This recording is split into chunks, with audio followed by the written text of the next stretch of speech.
all on my screen. So I guess we'll get started with Ms. Morgan and we'll work our way around. I think you're on mute. Of course I am. Hi, my name is Nicole Morgan. I am an associate attorney at Raices. I'm a detention attorney. I defend families, individuals that are held in immigration detention facilities, which are prisons.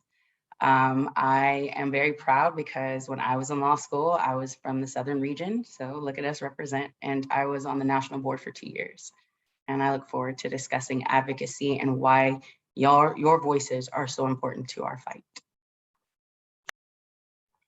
Right, thank you so much for being here, Ms. Morgan. And I see Ms. Smith. Hey everyone, so my name is Chanel Smith. I am an attorney at the Legal Aid Society, which is one of the largest public interest law firms in the country. I work in our juvenile rights division, so I'm representing children and adolescents, and hopefully soon teens and adolescents in delinquency matters. I've been doing it for 5 years. I was on my boss's e-board when you hear feedback. Does everybody hear feedback or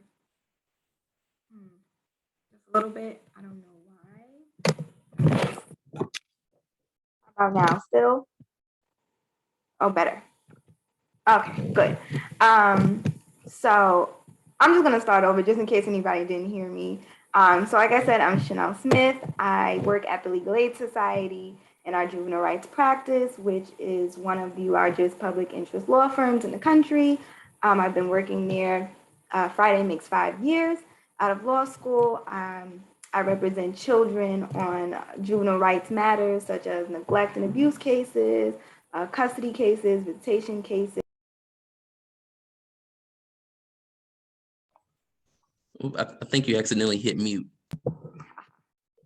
When I was at St. John's School of Law, I was on Boss's e-board. I competed in the mock trial competition. I've been a coach for our mock trial team for the first 3 years out of law school. So I'm definitely very excited to be a part of this conversation tonight. All right, thank you so much, Ms. Smith and Ms. Gordon. Hi, y'all. I'm so happy to be here. My name is Alyssa Gordon, and I use she, her pronouns. I am a current 3L at the University of Texas School of Law, and I am the co-founder and co-executive director of Law Students for Black Lives, and that is an Austin-based nonprofit. And in it, we focus on eradicating racial disparities in all aspects of the legal system through community outreach and like public education campaigns. Insofar as involvement, last year I was actually on the SWBOSA board, which is the Southwest Black Law Students Association, the regional board. And I'm just really looking forward to being in discussion with y'all today. All right, thank you so much for being here. And before we move on to our first question, Ms. Morgan, can you tell us a little bit more about the organization that you work for? Raices is a nonprofit immigration law firm. We practice the universal model. We do affirmative, which are when people are not detained and are requesting from the government certain immigration benefits. We also defend people who are detained, which includes children. We have a children's rights, which are children not only that have been released, but children that are currently in emergency intake sites, as well as emergency residential sites, as well as long-term care. So we do the gamut of immigration work, as well as advocacy and trying to get legislative change regarding immigration for everyone. We're an abolitionist organization.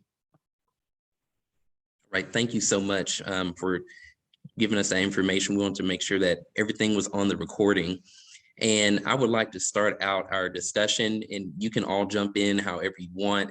If multiple people jump in, then we can, I'll facilitate, the way that we'll answer the question. So what is advocacy and what does it mean to be an advocate?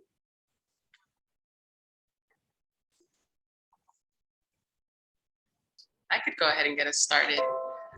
So for me, I think advocacy means fundamentally putting someone else before yourself. I think advocacy means making yourself small so that you can help uplift people and their voices. And I think that's a very important distinction to make, because a lot of people think that as advocates, our job is to speak on behalf of other people. But I do not believe that. Rather, I think our job as lawyers is to simply give other people the platform to where they can speak on behalf of themselves. And with that, just making yourself small and grounding yourself in that principle, I think it's you're doing yourself a great service as to not like make yourself elitist or like, oh, I'm better than XYZ. And I think that's a good way to go about being an advocate for other folks. Right. And I think I would give the same kind of definition. I would just add that for me, advocacy is really using the client's voice to create change. I happen to sometimes see in the field of work that I work in that there are advocates, but they don't necessarily give their clients the voice to affect change. They try to create the narrative. And so I think an important part of being a great advocate in advocacy is allowing your clients for larger groups to be able to establish the change and give their story and use that as the way and platform to affect change. So I agree that advocacy is about empowerment, but it depends on the space that you're in, because I'm in immigration. And so sometimes I have to be that voice. I have to be that person to scream and yell on my client's behalf to have their rights enforced. Yes, on your client attorney side, yes, your job is to amplify their voice. Your job is to ensure that what they need and the benefit they're looking for, that you are helping them to get. But on the other side, you will have to be that voice, whether it be the determined voice, the angry voice, the aggressive voice that won't go away, the emailer, the stalker, because a lot of our clients don't know how to fight. And depending on what system you're in, they're designed not to be able to fight it alone, and that their voice they've been trained on the other side to turn that voice out. And so you have to be the voice that they can't cut off. You have to be that determined advocate that says, I am not going anywhere until you give me what I want. I'm not going to go anywhere until you give my client what they need to get to where they need to be. So advocacy it's twofold. It's you and your client. Yes, I am telling you what your rights are. I am giving you the strength to fight, because it is hard, and to keep going when you hear no, no, no. But I'm also that voice of righteousness on the other side, because I will not be deterred. And I think that is what advocacy means to me, because I'm two different people. What my clients see is not what the government sees. And I'm pretty sure the government wish I was more like treat them like I do my clients, but no. And you have to keep that in mind, because if your client keeps using their voice, even with you sitting there, but they're not heard, they feel more disempowered than when they started. So that's something to keep in mind when you're advocating. Know when to use their voice, and then when to use your louder, technically legal voice to make sure that they are heard. Thank you so much for your wonderful answers. And before we get to our next question, I just hear this theme. I just feel the passion, the zealous advocates that we have on our panel tonight. And also, I just thought of the greater the hands, the lighter the load. If we all come together collectively, we can lift up each other and make everything better for each other. Which leads me to this question. So what made you decide to get involved with advocacy? Was there a moment? Was there something that happened to you, or something you saw? You said, I know I need to become an advocate. Can you tell us a little bit about that moment for you? I guess I'll start this question off. I always tell people this story. When I went to law school, I always said that I wanted to do IP work, and I have nothing against anyone who does IP work. Some of my greatest friends are in that field. But I will never forget my second semester of 1L year. I was in criminal law, and we were going over the Letitia Harlan's case. And for those of you who don't know, Letitia Harlan was a teen in California. I don't want to get the neighborhood wrong, but she was in a convenience store and was shot at the age of 15 for being suspected of stealing something, which they later found out that she did not. And she was shot as she was leaving the store, not presenting as a threat to the owner.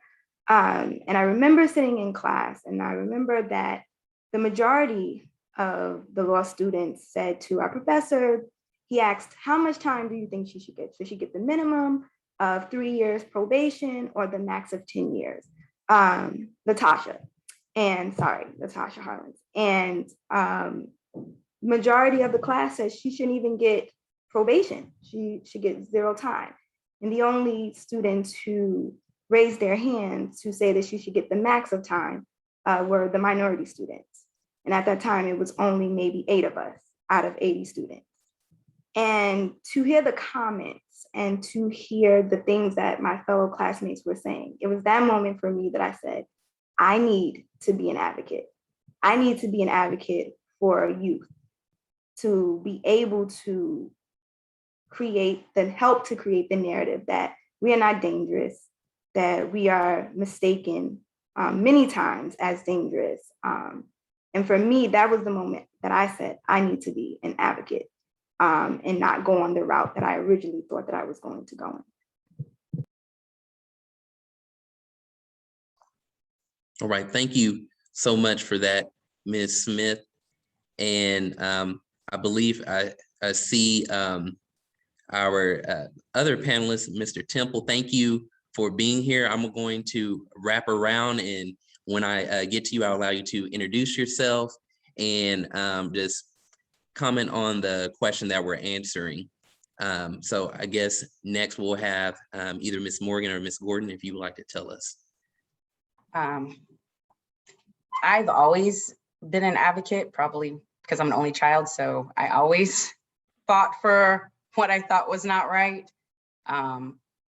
So being an advocate, I think, has always been a part of my life, because when you see injustice and you speak out against it, whatever it is, you're an advocate. When you lift your voice to be like, that's not right. In terms of my path that led me to immigration, I was at LSU Law School, and because I speak Spanish, they needed translators because a chicken farm in Mississippi had gotten raided, and the people were filing U visas and they needed me to translate. And as I translated, I was horrified by how these people were being treated. Women paying to go to the bathroom, women paying to go to maternity leave, having to work in horrible hours, 16 hours days and 9 months pregnant, lifting chickens, just really shocking conditions. And I was like, that is not a thing. that's not a thing. And so I joined the LSU Law Clinic as a student attorney, and I then went into detention.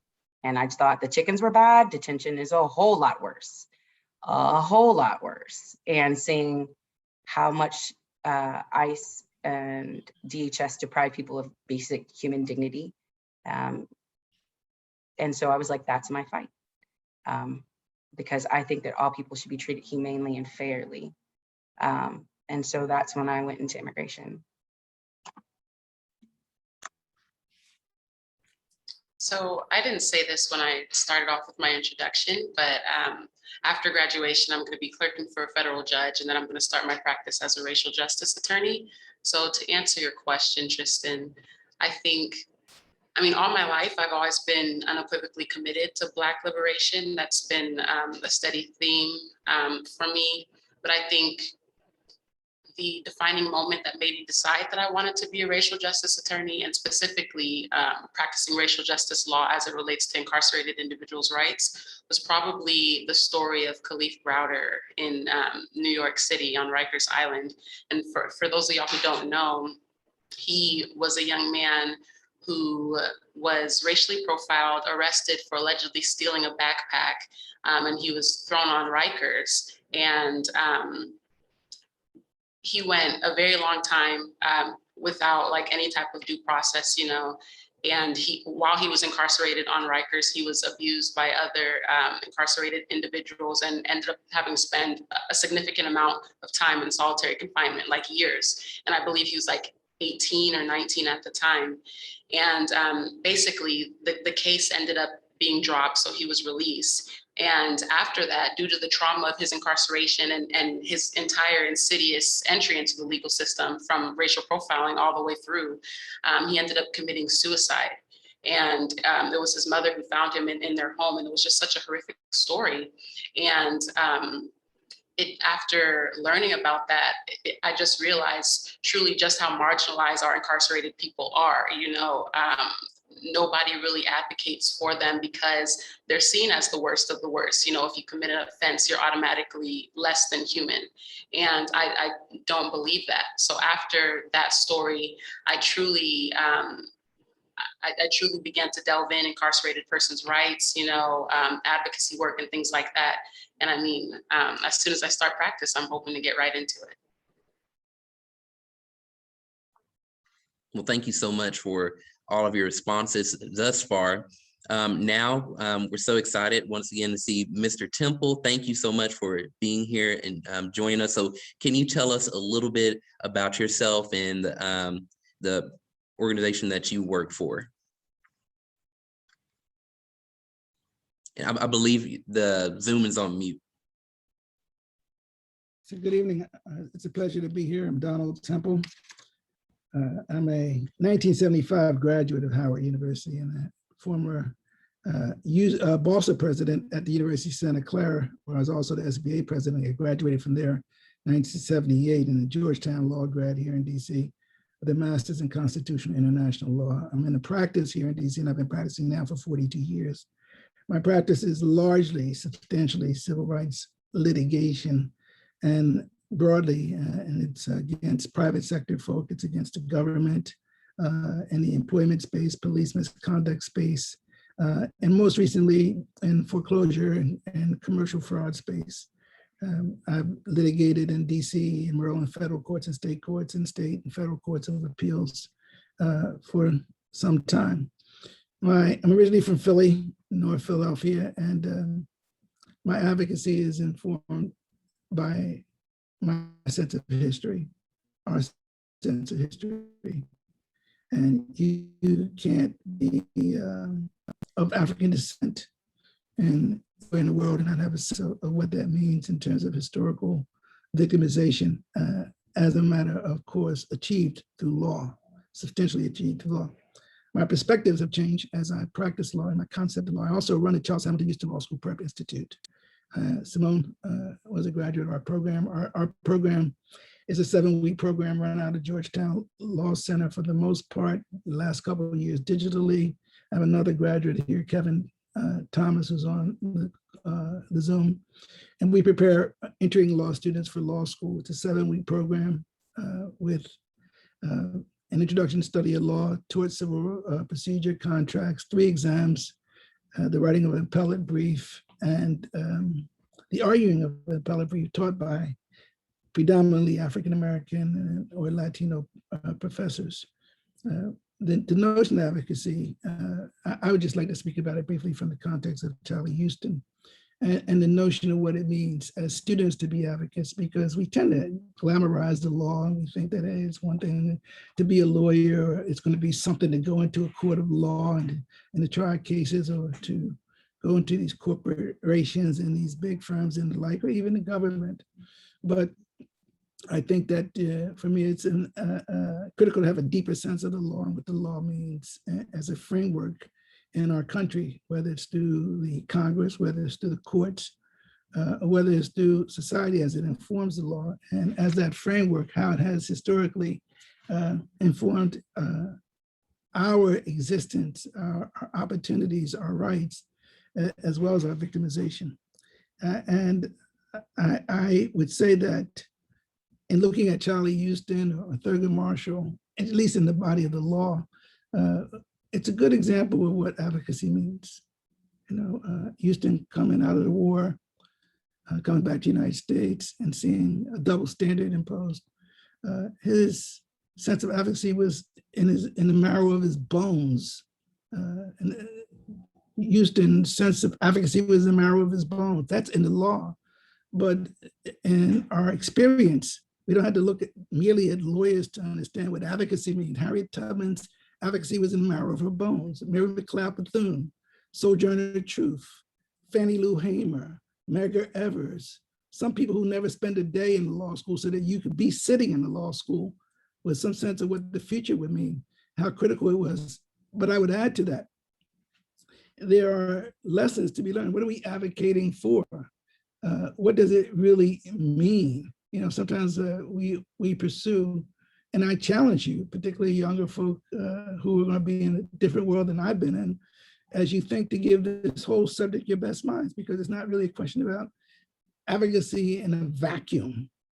It's about advocacy in a sense of what it means for the future, what your vision is, what the world will look like in maybe 2150, 2210.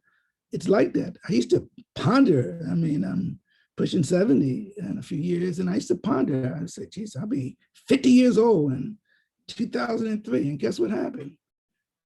1990 came, 1995 came, 2003 came, 2003, and before I knew it, time was like that, bing, bing, bing.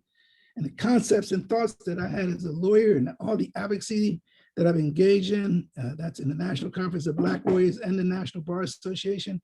I mean, it's a very difficult undertaking. So I would challenge you to think about how to maximize the vehicle and the framework for your advocacy, not just from the sense that, I mean, Houston wasn't just thrilled with the fact that he had a law degree from Harvard, or that he could successfully try a case or win multiple cases in the Supreme Court. He was challenged by his sense of purpose. And similarly with you, every class that you sit in, every teacher that you encounter, every subject that you encounter, every opportunity to learn that you encounter creates a framework for your advocacy. But again, not in a vacuum. Our condition as a race throughout the world is such that we had to move well beyond the status quo in terms of our thinking. We had to find a way to maximize our notions of collective engagement. We're thousands and thousands of years behind in terms of where we need to be and where we need to go. I don't even know that there is enough time left to catch up with where we need to go. It's later than we think. So from a point of view of advocacy, I live advocacy in my practice. I live it in the mentorship of law students. I got one sitting across from me from Howard. I have, in our practice, I just retained young lady, Alicia. I just hired a young man, and I'm thrilled about it, who did 26 years in prison, and he went in at 17. And he is my paralegal, and he is unbelievable. I had him speak to my law class this summer. We have a lawsuit against the DC jail. We have just filed a class action lawsuit against the DC Police Department. So we're living it, and we're not living it glamorously or merely to say, well, we're doing this with our chest poked out. Is a question of purpose. Is a question of vision. It's a question of faith. It's a question of where we need to go for these young students. I don't care whether you're Northeastern, Howard, Harvard, or Stanford, wherever you are, Boston, wherever you are. I mean, it's critical for you to take these lessons away, because you have to claim and know your greatness within you as you, every day that you walk into law school. You have to know what Charlie Houston and Thurgood Marshall were fighting for at the University of Baltimore in the Donald Gaines case, when they were saying how important it is to have that opportunity for you to be in that situation where you can learn the law and understand its framework so that you can use it as a tool for social change, for real advocacy. So that's just my kind of preliminary sense. I hope I wasn't too long-winded, but I feel really strongly about it. All right, thank you. And trust me, we can feel the passion tonight from each and every one of our panelists. And that actually brings me to our next question. So we want to know about the paths that you have taken on your career, or a young budding career, for one of our panelists. We're so happy for her. And if you can, tell us any obstacles or issues that you have encountered that Black or minority students may encounter?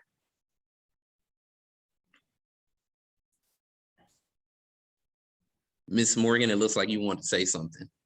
It's a very interesting question. I think when I got out of law school, I did the normal route. I clerked to get myself perspective on like what judges like and what they don't like, what to do and what they don't do.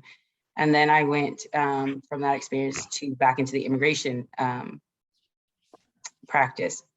I didn't encounter issues because I can speak Spanish. However, that can be a hurdle for Black people who are interested in doing immigration work and not having a language background.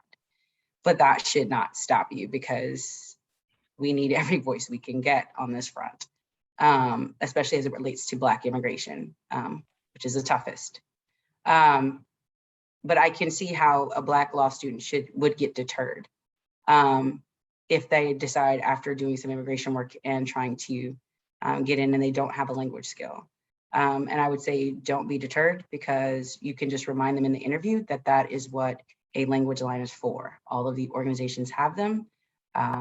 We have access to language lines because not all of our clients speak Spanish. Most of our clients don't speak Spanish. So don't let that be a deterrence for you about some of them trying to say like you have to be fluent, because you don't. All you have to do is be fluent in the law, and you have to be fired up to get rid of the current immigration system as it stands now. So I would just encourage Black students who are interested in immigration, don't let that be a hurdle to you.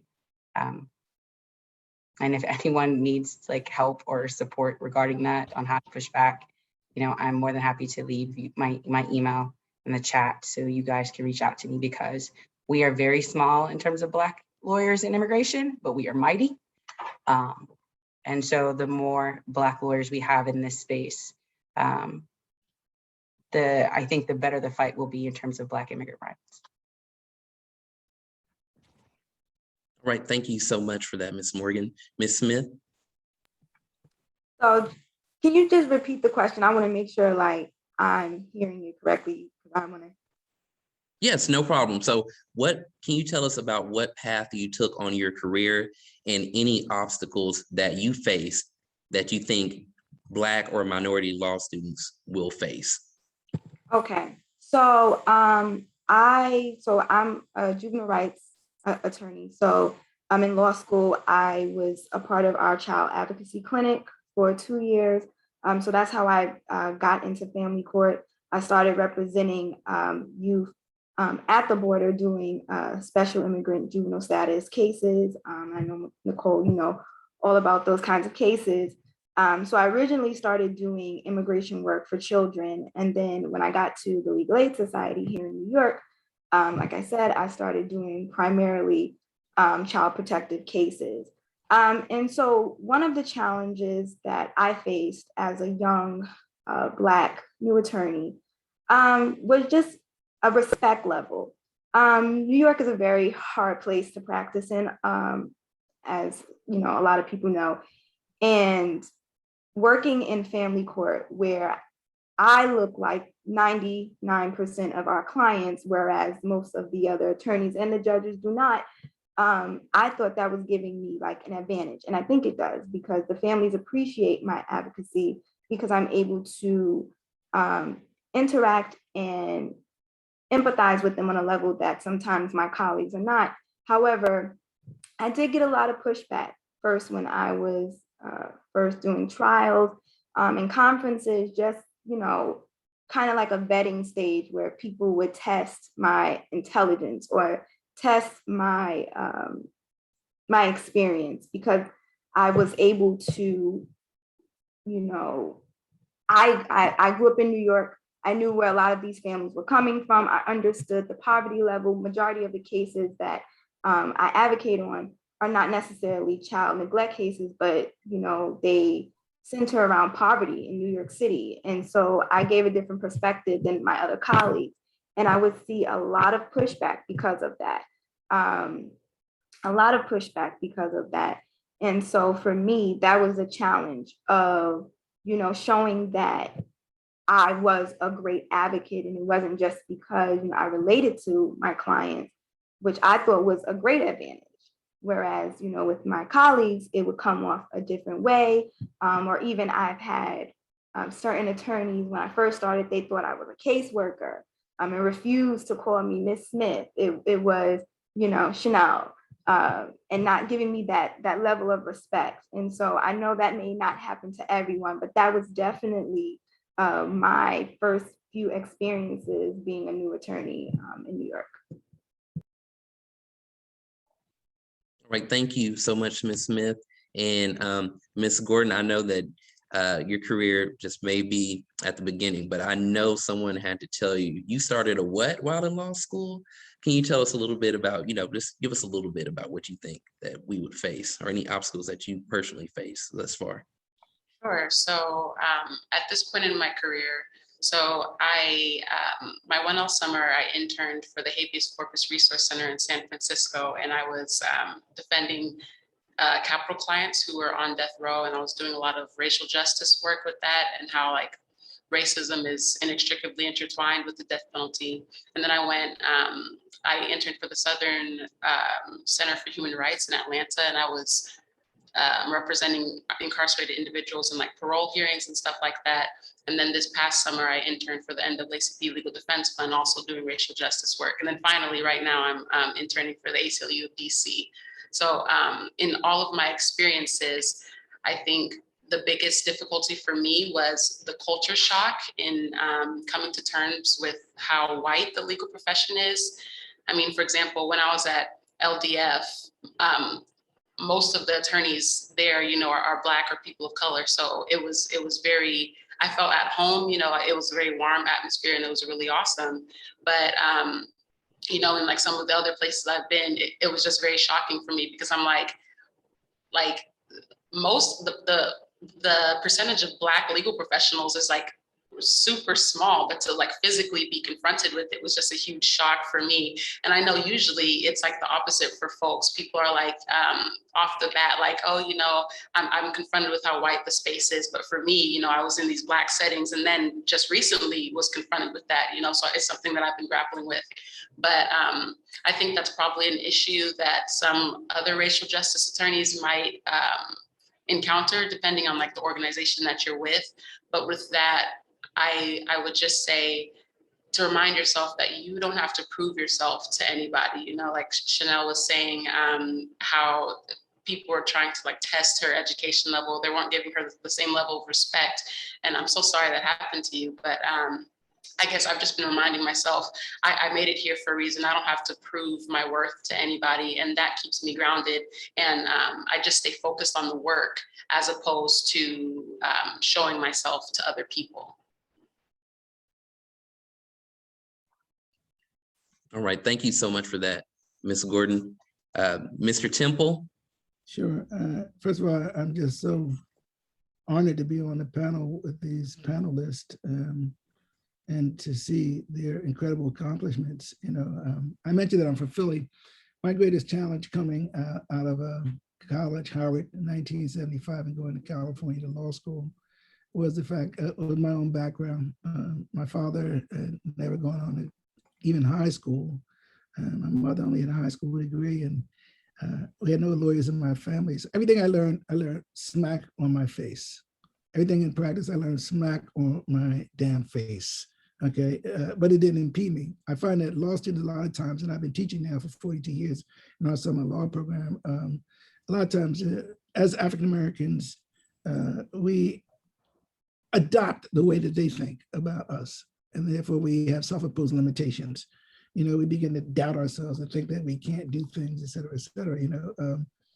And I find that we have to work, we have to teach ourselves, we have to believe in ourselves, we have to have confidence in ourselves. And in my life, I'm actually now, I'm one of the old lawyers that I used to look at here in DC. I become one of those guys, and I'm literally drenched in litigation blood, not because we go in and we're gonna win all the cases or we know everything, but I've been around, as they say. And from those, I would give you guys in law school a few tips, because I've hired over 40 African-American law clerks in the last 30 years, and from different schools and summer clerks and the like. But one is get exposure. If you're talking to people, get out of the classroom, get out of the helicopter. Don't think that just because you're in law school that somebody that's not in law school, not in the same status, even academically, professionally, or economically, can't teach you a lot of lessons. Okay, be an anthropologist in that respect and study human behavior and be thinking about it, just as you develop your culture and consciousness about the law. Make the personal sacrifices. It's not going to always be about whether you can make the most money during the summer. I heard Alicia talk about some of the work. We had one of our CHH kids do the same thing who went to Columbia. I mean, make the personal sacrifice because you don't really know much. You know theory in law school, but you don't really know. Get out there and write. Get into the litigation process. If you want to do litigation, no matter what it is, if you want to do civil litigation, know what it means to move a case from the beginning, from the daggone pleading to the Rule 60 stage. In the CHH and our law program, I am very proud of the fact that our law students, before they even start law school, and Simone will tell you, and Kevin will tell you, and we have Dean Everett Bellamy from Georgetown on the line. Hey, Everett, who's been with the program since 1980.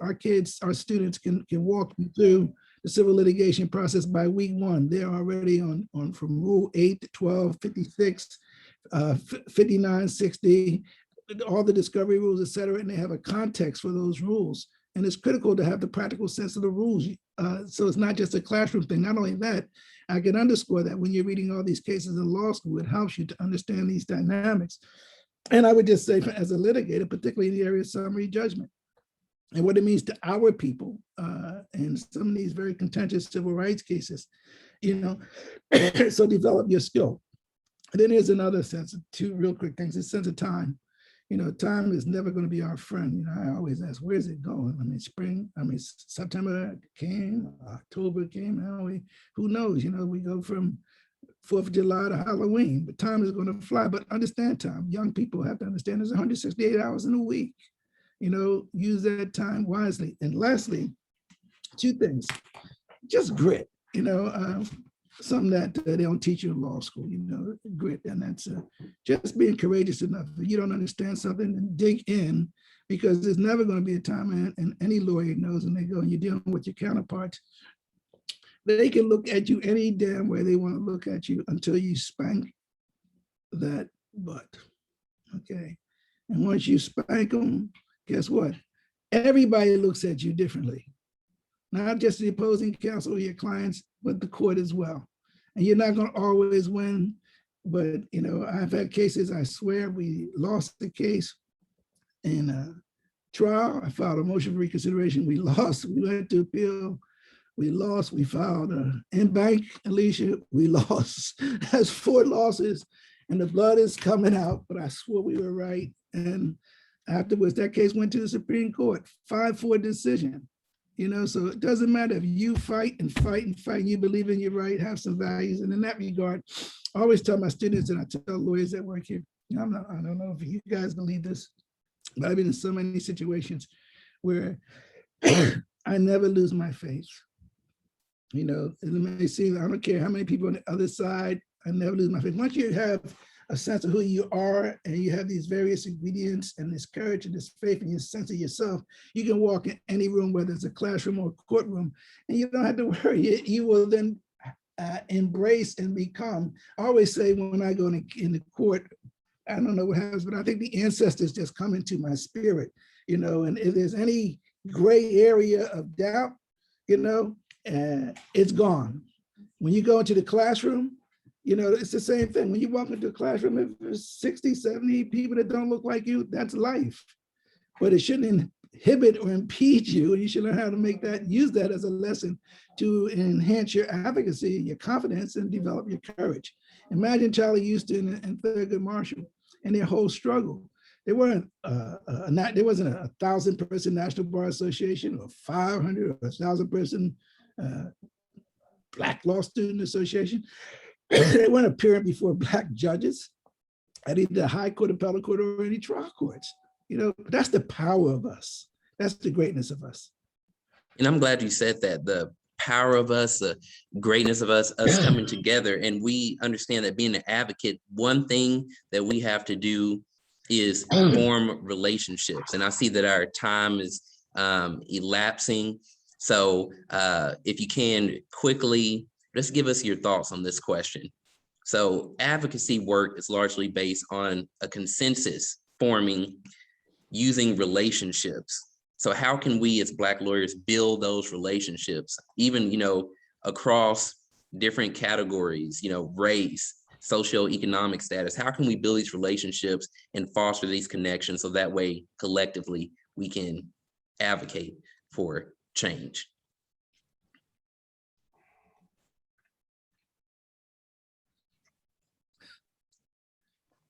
That's a very interesting question. I'm in a space which is predominantly held by white and Hispanic lawyers. I'm the only Black attorney in my law firm, my nonprofit law firm out of 300 people. There's only 4 of us total, right? Your ability to make connections and your ability to form relationships depends on how well you advocate for yourself in that space. And I was listening to the conversation before in terms of what I heard the question and what they heard the question. I heard it a little different. Being the only Black attorney in my space, I don't shy away from saying what I need to say, because if I don't say it, who will? When it comes to any issue, especially Black immigrant issues, if I don't say it, who's gonna say it if I'm the only Black person in the room? If I'm the only Black person on the call? And you cannot be afraid to be that Black person, right? Embrace being that Black person, right? Because yes, you will have some that will be like, oh, there she goes, and there goes Nicole. But it's like, you also get those people that say, yes, that is Nicole, let me hit you up, because they know that you stand up and you mean what you say and you say what you mean, and you're not afraid to fight anybody, including them. You're not looking for their approval. You're looking for their allyship. And there's a huge difference. I'm not asking you to approve what I said. Are you going to fight with me or are you not? Because that's where we are in this. And if you're not going to fight with me, then I ask you to go on mute and use the chat, because no one has time for that. And you cannot be afraid to be Black. And that's what a lot of my colleagues do, not in my space, but even in my space, I have Hispanic clients that, colleagues who tell me things like, Nicole, don't say that. No, you're not going to tell police me. Oh, maybe we're not doing that. I will be my authentic me. And don't even get into the trap. If you're in an interview and you feel like the vibe that you can't be your authentic self, bringing who you are to the table, that job is not good enough for you. Let me say that again. That job is not good enough for you, right? It's not about just getting any job, right? Because you can get any job. McDonald's is always hiring. You can get any job. But as a lawyer, you want to be in a job where not only do you learn, grow, but you're respected. And if you don't think and you can be respected and grow because you can't be who you are, you can't bring your ideas to the table, that's not where you want to be, because you'll never grow as an attorney. What you will turn into is a puppet, and that puppet will never make partner. Do you understand what I'm saying to you? Right? Don't be that person. Be who you are. Say what you need to say. And if they don't like it, it's their loss. But understand that their organization, and to be honest, that's how I make all my connections, to be honest. I am that person in the room. No, Black, on behalf of the Black delegation, we will not wait patiently for white people to stop being racist. Thank you very much. On behalf of the Brown and Black delegation, we refuse to let you tell us what we can and cannot push for and how hard we can push. That is not your say, but I thank you for your opinion. And that's how you get people to say, Nicole, can I talk to you? Nicole, let me hit some ideas with you. Nicole, because they know who you are and what you bring, and they want some of that fire. Don't you ever be afraid to be you. Don't you ever do that. You never let them make you ashamed to be you in all your beauty, all your Blackness, and all your intelligence. Don't let them insult you over no paycheck. Don't do it. I don't care how many zeros they put behind that sucker. It's not going to be worth your pride. And that's my quick TED Talk. Okay. I love you people. I love my people. Thank you, Miss Morgan. I'm telling you, like I heard someone say, it's just like fire, but I'm gonna leave it alone. I see the chat is blowing up right now, but I'm gonna leave it alone. Miss Smith, take it away. Let me mute myself. Listen, I wholeheartedly agree with everything that you just said, Nicole. What many of you will realize that once you get into practice, especially advocacy work, the majority of those who are advocates do not look like us. And our clients look like us. And it's very hard to get in these spaces. I am currently on the New York City Bar's Civil Rights Committee. And it's two of us. Everyone else out of 30 plus attorneys around New York City are all white. But all of our clients are African American. And so, like Nicole said, you have to be unapologetically you. When the whole George Floyd situation happened, even at one of the largest public interest law firms, our heads of the organization shied away from having conversations.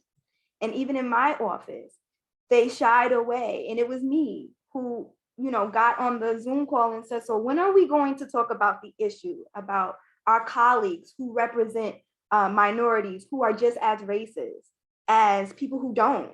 And that is something you will find in advocacy, that the people, and that's kind of what I alluded to when this conversation started, that there are colleagues that you will notice who do the work, who don't really believe in the work. And so to be able to form these relationships, one, you got to feel and want to do the work. When people see that you really want to do this type of work and you have passion, they will come to you. They will see you as someone that they really don't want to cross or mess with. You also have to know the content and know it well and know the resources. I represent probably one of the most innocent populations, children and teenagers. So I need to know everything about education. I need to know everything about mental health for children. I need to know everything about therapy for children. So you can't come to me and tell me that there are no services for my client. I already know what it's in there. So when you're that, I don't just advocate in the courtroom. My advocacy is outside. It's in my clients' schools. I know about IEPs and what kind of educational rights they have. I know about who to go to when a parent doesn't or can't afford clothing. I know the organizations where they can get the resources and money. This is how you form those relationships, because people come to you because they know, all right, she knows or he knows everything that there is to know about that advocacy. So you have to one up. They always say that we have to work harder than, our counterparts. And I know sometimes that can be like a negative connotation, that as a Black attorney or Black professional, you have to work twice as hard. But it's not. We should, because these are our communities. These are our people. We should be fighting the hardest. We should be making sure that our clients are getting the representation that they deserve. And when you do show that, your colleagues will respect you. They may not agree with you, but they'll definitely respect you. It's very hard to get respect in this field, which when I started was a shocker for me, to really see people do the work who really don't have the heart for it, who are really just doing it just because, which I don't understand, because this work is hard. Being a true advocate is hard. There are times where you take this work home. So it doesn't make sense to do it and it's not in your heart. It just, because you won't last. So for me, that is something I see constantly. People who it's not in their heart. It's not. And so that is, Nicole, you spoke to me. And I wholeheartedly agree with everything you said, everything. So that's my spiel. Thank you so much, Ms. Smith and Ms. Gordon. So I definitely love this theme on being unapologetically Black, because like what everyone else has already said, if you bend to what other people want from you, right? If you stifle your own light, then how are other people supposed to see that light, right? And that's a very critical thing, because most of the times, in order to attract people and to build connections, to build coalitions, it's because it starts with the light. With my nonprofit, many people are like, wow, Alyssa, I see your vigor. I see your radiance up there when you're speaking. Like, how do you do it? And I'm like, I don't do this for show. I don't do this for presentation. I truly am just doing what sets my soul on fire. I get up here because Black liberation is something that I hold near and dear to my heart. And you can see it in my advocacy and my impact and my outreach. And whenever you do what sets your soul on fire, then people will be drawn to you no matter what. So as opposed to you chasing after other people, the opportunities will come to you, the organizations will help come to you, and you can build these coalitions. And then once you double down, then here you have a whole community of advocates that you could, further a mission with, whether it's advocating for Black and brown folks at the state legislature, or advocating on campus with stuff that I do. I would just say, your network is your net worth. People say that often, but it is pretty true, because through your network, you can get a lot of stuff done for your clients. So with that being said, I would just say following your passion and never getting into anything that you don't truly feel to your core. Because I don't believe that there's anything worse than getting up and doing a job just to do it. I think you should do what you wake up wanting to do, what wakes you up in the morning, So I think grounding yourself in that fire and that passion will go a long way in terms of your legacy, your impact, and your overall happiness in your career. All right, thank you so much, Ms. Gordon. And before I turn it over, I'll give a last word to seasoned attorney, Mr. Temple. Give us that season of all those years of practice. I've been practicing for a long time, and my students come in, they're younger than you sometimes, the lawyers here, and they come in there and say, I'm tired. I said, no, you're not tired. You don't know what tired is, okay? And we can't be tired. And these young lawyers are incredible, because I worry, look over my shoulder, and I'm looking for somebody that my children are gonna be able to call, or prayerfully my grandchildren. But relationships, for me, relationships and networks are not merely just to have relationships and networks. I always had a saying, you gotta have a network with a purpose. A relationship, I don't want everybody knowing me, or I don't even want to know everybody. But for young people, I would tell you one thing that I learned, and I learned it through experience, is that there are so many people that you can get to know by just saying, hey, I'd like to have a cup of coffee with you, Judge. I'd like to come by to your law firm. I'd like to learn something. You exhibit the kind of things that interest the lawyer, judge, or someone who you want to know sees that you're hungry, that you have some personal discipline, that you want to sharpen your axe, then 9 out of 10 times I have found that people will be receptive. And then the flip side of that is they're not immediately receptive, they're being persistent. Sometimes people think that because you're a law student or a lawyer, young lawyer, you call somebody, they're going to answer your call the first time, or see you the first time. You don't know how busy someone like Nicole is, and et cetera, et cetera. But if you're persistent, you say, listen, I just want to meet you and say hello, you'll be surprised what that little crack in the door could do down the road, because not just who you know, is also who knows you. But I would like to close by saying this, is that look, as we tell CHH students, look under the rock, that's under the rock, that's under the rock, when it comes to all the things that we're talking about in terms of advocacy, because historically organizations have significance.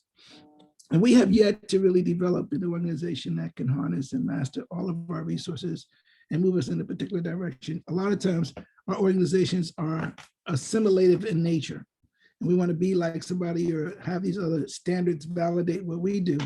But in the 21st and 22nd century, with all the lawyers and law students, and not just law students and lawyers, but it's the lawyers who develop the framework for struggle and for movements. If you look around the world and you look at some of the leaders throughout the world, they're lawyers because they have an understanding of structure. Young students have to look at the organization structures and whether or not we typically are advancing capitalist models. And I don't say that necessarily to say that those models don't work, but when we talk about our people, we have to look at other models, new models, cooperativist models, where we are collaborative in our economics, where we are bringing our resources together. And I underscore our values. I'm going to just recommend to your attention something that we worked on in the bar coming into the beginning of this century. We developed a concept called Empowerment Through Law and Justice Agenda. It didn't work. It didn't work because the bar wasn't really ready to enact it, but I shared it with the panel of folk here. I hope they share it with you, because you don't have to recreate the world. It is really a well thought out agenda for monitoring what's happening with the courts, monitoring what's happening with the Congress, the legislation, mentoring young people, and getting folk into law school. I don't have COVID, I'm choking, I already had it, sorry. But thank you for having me tonight, and anything that I can do to help anyone here, I urge you to check out Charles Hamilton Houston Law School Prep Institute. send students that want to go to law school or going to law school. And if you're in DC, say hey, and I look forward to meeting some of you. Thank you. All right, thank you so much to each and every one of our panelists. I'm telling you that I've learned so much from each and every one of you, and I just feel the fire and the passion that you have towards being an advocate all the way through Zoom, truly. So thank you once again for being here tonight, and I will hand it back over to Jasmine. Wow, what a great discussion. Again, we just want to thank all of our panelists for joining us this evening and thank all of the students who were able to attend. I think we got some great gems from the discussion. Before we end our time and head out for the evening, I do want to highlight that there are some opportunities to get involved in advocacy. NABOLSA is partnering with RACES to provide some services down in Texas. I will post a link in the chat that you can sign up and learn more about those opportunities. There's also some opportunities on our Simplicity page for some employment opportunities going on. So definitely make sure that all the students check those out as well. It's so good to learn the information, but it's also even better to get involved. So I wanted to make sure that everyone knew and about those opportunities in the future. So again, thank you all so much for attending, spending your time with us. It's greatly appreciated. And yeah, everyone have a safe and pleasant evening. Thank you so much.